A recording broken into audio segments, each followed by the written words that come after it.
Paano nga ba si Ate Marlene na-terminate ng 2 beses? Dito sa Hong Kong guys, may termination.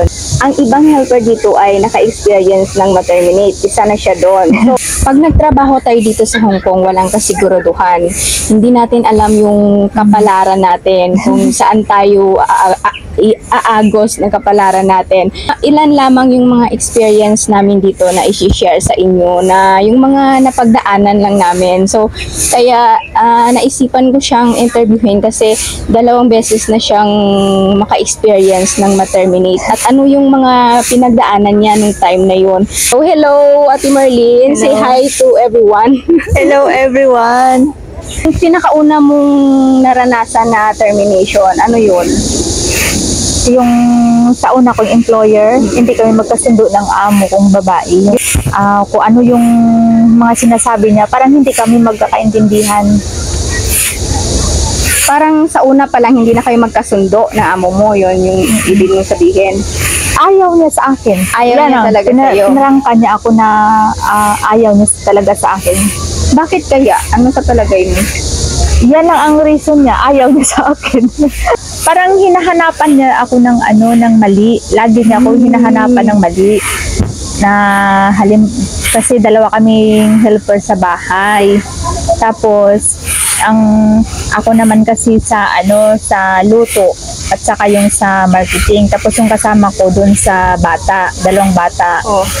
Sinasabi niya lagi sa akin na ayaw niya ang trabaho ko, ayaw niya yung mga luto ko, ayaw niya. Basta ayaw talaga niya. Lahat ng ginagawa ko, ayaw niya. Kasi sabi niya, kahit ano pa daw ako kagaling magluto, kahit ano pa ako kagaling maglinis, basta kung ayaw niya talaga. Tapos na realize na pag ayaw pala ng mga employer mo dito sa Hong Kong, ang talagang ayaw ka nila, walang Kahit walang dahilan, basta sa umpisa pa lang ayaw na nila sa'yo. Oo, parang ganun. Parang hindi ka lang sinwerte na hindi ka nataypan agad ng amo mo. Yun siguro. Siguro. Pero during interview, napakabait niya. Sabi niya sa akin, huwag kang mag-alala sa luto. Hindi kami stricto, ganito. Simple lang kami, sabi niya. Kaya ginusto ko siya. Tapos nung dumating ako sa kanya, ayaw pala niya sa akin. Ano nangyari nung agad-agad ka ba niyang pinababa? Ano ba yung tawag? Nagbigay ba siya ng 1 month notice or automatic yung na pinababa ka agad? Lumipat kami nurse kasi may nagwalis. May nagwalis dun sa inupuan namin. Doon na tayo sa ano ka pinababa? Paano ka na-terminate? On the spot ka bang na-terminate na mo? Or binigyan ka ng 1 month notice? Nung 3 months pa lang ako, gusto na niya ako na magbigay sa kanya ng resignation letter. Ikaw pa yung magbibigay? Oo, sabi niya. Ayaw niya magbayad? Palagi niya ako sinasabihan na I don't like your cooking, I don't like sa lahat ng mga trabaho ko. Tapos sabi ko, tinanong ko siya kung ano yung gusto niya. Sabi niya, I want your resignation letter, sabi niya sa akin. Tapos sabi ko, siyempre hindi ko maibigay sa'yo yun dahil siyempre ang nagpunta ako dito para mag-work, hindi na para mag-resign. Para na uwi ng i-terminate yung kontrata ko. Tapos nung hanggang sa nag 1 year ako sa kanya. Naka 1 year ka talaga? Naka 1 year ako sa kanya. 3 months ka nung una kanyang 1 month pa lang ako. 1 month pa lang ako, halimbawa, nagsasampay ako ng mga damit, sinusunod niya ako, tapos sinasabihan niya, I want you to go home, I want you to leave, I want you to, napaka-miserable yung buhay ko sa kanya. Tapos pag bumibili siya ng pagkain sa kasama ko, tinatanong niya ang kasama ko kung ano yung gusto ng kasama ko. Tapos sa akin naman, parang binabaliwala niya ako. Mabigat yung loob niya talaga sa iyo. Parang mabigat yung loob sa akin. Hindi ko pinapansin. Baka nagsiselo siya sa iyo. Hindi ko alam. Sabi niya, sabi niya sa akin, kung hindi ka aalis, sino ang aalis? Ako? Ako ang aalis sa bahay ko. Sabi niya sa akin. Ang pinalitan ko kasi puro terminate. Yan ang pinalitan ko. Kaya na-terminate siya, marami na sila, dalawang beses na sila nagka-report sa immigration. Kaya yung sa akin, gusto niya ako talaga mag-break contract sa kanya. Ako yung magbigay sa kanya ng resignation letter para ako yung magkaka-report. Kaya hindi ko ginawa yun. Siyempre marami naman nag-advise sa akin ng mga pamilya ko, mga friends ko na huwag kang huwag kang aalis, huwag kang Hintayin mo na siya yung mag-give up. Hintayin mo siya na siya mag-give up sa'yo para siya ang magbabayad sa'yo. Yan pala dito sa Hong Kong, pag on the spot ka, babayaran ka ng ilang araw na natira sa monthly mo. Pinagtrabahoan mo kung ilang days babayaran niya. O yun. Tapos plus 1 month salary na ibabayad sa'yo. 1 month Ano yung advance bayad salary niya yun sa pagka Bayad on siya. the spot sa'yo na terminate. Tapos nung time na yon, 'di ba nagsahod ako ngayon? Halimbawa, nagsahod ako ng 6. Tapos nung 12, terminate niya ako. So from 6 to 12, binayaran niya, counted yun, babayaran niya yun ang from 12 days. from 6 days ko. Tapos 6 plus days. 1 month na salary. Yun ang, tapos plus plane ticket na sa origin mo na ticket. Yun yung binigay niya sa'yo, yung nakuha mo nung bumaba ka. Oo. Sabi na, kasi late na niya ako pinababa yung mga 2 o'clock na yun dahil bumili kasi siya ng mga pagkain na malapit na mag-expire. Kasi sa pagkarami-rami, paano mauubos yun? Tapos galit na galit siya dahil hindi ko niluluto yung mga binibili niya Na expired. Naabutan na ng expiration. Parang purposely talaga niya na nabilhin na tag 2 days lang expired na. Yun Sa yun. pagkadami-dami, paano mo maubos yan? Tapos Naluto. kaluto, oo. Tapos yun, sabi niya, tawagan ko doon yung agency ko. Sabi ko, okay, pero gusto ko na talaga umalis.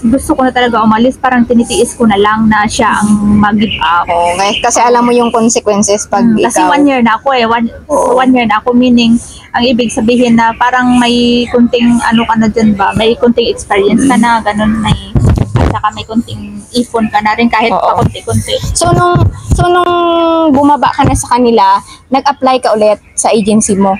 May pagbaba ko ng araw na yon, pumunta ako sa agency, sabi niya tawagan ko yung agency ko. Kaya Oo. pumunta ako dun sa agency kaso may boarding house ako.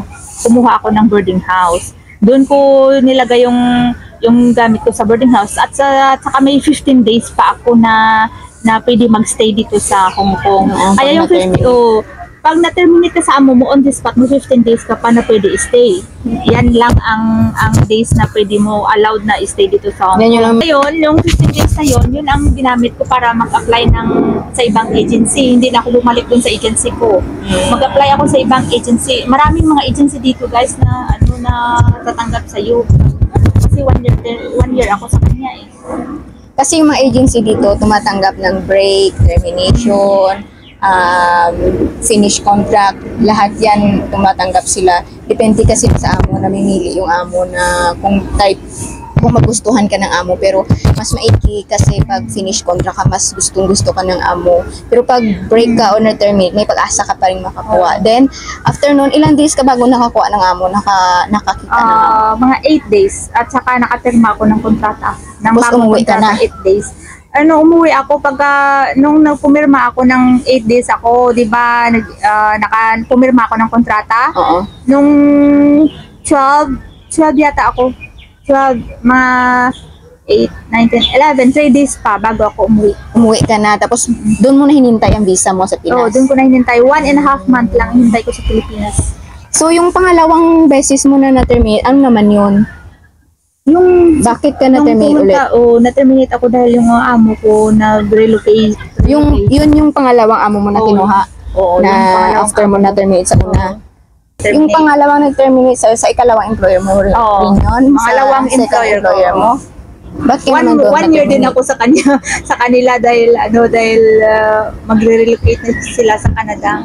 Dahil ang reason ng relocation nila, 'di ba, the time na 'yon, kasagsagan ng rally dito sa Hong Kong. Yung mga familiar kayo doon yung noon kasi yung maraming nagrarally dito araw-araw, parang naapektuhan na lahat dito sa Hong Kong dahil sa rally na yon. May pinaglalaban eskwelahan. sila. Yung mga eskwelahan, pinapasok na, parang ganun. Parang worst na masyado yung rally na hindi mo in-expect na mangyari yun. Basta yun yung nangyari. Parang pandemic din na yung taos takot lumabas, yung mga ganun. Kaya, Tapos COVID yata, Oo. yun eh. COVID pa yun. tapos, Rally at home. relocation, sa Canada nag-relocate? Sa Canada nag-relocate yun. Pero 6 months pa lang sinabi na nila sa akin na magre-relocate sila sa Canada. Tapos hindi na nila kailangan yung helper. So, 'di ba kahit na may dahilan, kahit na wala, termination pa rin kasi ang tawag dun, guys. Pag binrake nila yung contract mo, yung hindi nila tinapos, termination pa rin tawag dun. Kahit Terminate. na maganda yung dahilan o hindi, terminate pa rin yun. So, yung pangalawa niya, relocation, lumipat yung amo. 1 year lang ako sa kanila. Ano yung nakuha mo sa amo mo? Wala akong nakuha sa amo ko. Magkano yung binigyan kayo ng ticket, syempre? Binigyan niya sa akin yung ticket kasi hindi ako umuwi dahil COVID yun. Kinonvert Kasagsagan niya ng sa COVID. pera. So, binigyan niya sa akin ng ticket ko, cash. Tapos, tapos binigyan din ako ng extra allowance. Tapos, Sahod mo. yung sahod ko, yun ang binigay sa akin. Wala silang binigay na gift money kasi Wala. iniwan ka nila. So, wala silang binigay na na gift money dahil ang okay naman ang reason dahil mag-immigrate na sila sa Canada kaya So, naghanap ka ulit ng amo dito? friend niya yung binigay niya sa akin Yung amo mo ngayon? yung amo ko ngayon. Pang third amo mo na yung amo mo ngayon? Oo. Nakailang gano'n ka nakatagal sa amo mo ngayon? Pangatlong kontrata. Wow, sinuwerte na siya ngayon, nakarami na siya, hindi na nakakapagod. Parang lang yan, parang bahay na palipat-lipat ka, nakakapagod, di ba? Reason niya doon sa sa termination na hindi daw siya satisfied sa work ko. Yun ang reason niya. Yung sa una. Yung sa una. Totoong termination talaga, terminate talaga yung guys kasi inayawan siya ng amo niya. Tapos yung sa pangalawa, gusto nila ako kaso kailangan nila mag-immigrate dun sa Canada doon na mag-aral yung mga bata. Yun, relocation ang tawag doon. Tapos kukuha ka lang ng letter sa amo mo. Pag nag-apply Mabilis ka ka ng lang yan. visa, 10 days lang yung visa ko na okay na kaagad. Bali, ikukuha ka ng letter sa amo mo na sabihin na mag-relocate sila sa Canada. Yung 6 months pa bago sila umalis, naghanap na siya ng amo para sa akin. Siya ang naghanap ng amo para Buti sa yun, akin. at least. Mabait yung Oo. Christian yung amo ko sa Mabait na pangalawa. sa kasi nag-relocate naman. Tapos hanggang ngayon may communication kami ng mga alaga ko. Ibig sabihin, dito sa Hong Kong is anytime pwede kang ma-terminate kung ayawan ka ng amo mo or may mga rason kung hindi na nila kayang kumuha ng helper, pwede kang ma-terminate anytime. So, expect na yan ng lahat. Yung mga andito, alam na yan. Huwag lang matakot masyado pag na-terminate. Siyempre, nakakatakot naman yun, di ba, na mawalan ka ng trabaho. Huwag lang masyadong magpanik.